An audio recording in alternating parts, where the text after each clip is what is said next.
11 апрель күнү кыргызстандыктар баш мыйзамга кирген өзгөртүүлөрдү кабыл алуу же албоо чечимин жасашты. Анда Ысык Көл облусу боюнча жалпы добуш берүү укугуна 311.538 шайлоочу ээ болгон. Ал эми референдумга катышкандардын 82,25% Конституциянын жаңы долбоорун колдоого алса, 9% каршы деп добуш беришкен.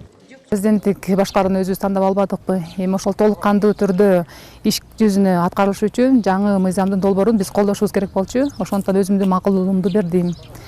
Эми буюрса, ал мыйзамда жазылган нерселер ишке толук кандуу түрдө кирип, келечек үчүн жакшы бир пайдасын тийгизет деген ниеттемин.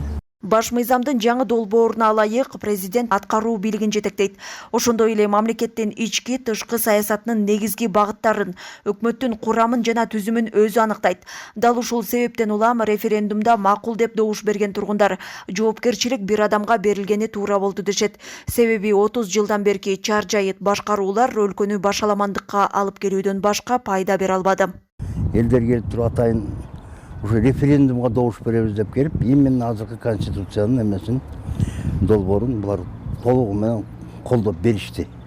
Бул абдан жакшы көрүнүш. Себеби элдер деген жаңыланууну каалап турган учур. Мурун депутат парламенттик эмен анда элдер билди. Ар бир нерсенин кемчиликтери ар кайра көрүнүп турат экен. Ошон үчүн элдер деген азыр жаңыланууга жакшы багыт алып алды. Мурун туруп алып bir mıйзамды bir-birine жогорку кеңешке, өкмөткө деп эле ортодон туруп эле мындай топ сыяктуу айланып калып эле бир конкретно жооп бере турган киши жок болчу дейм.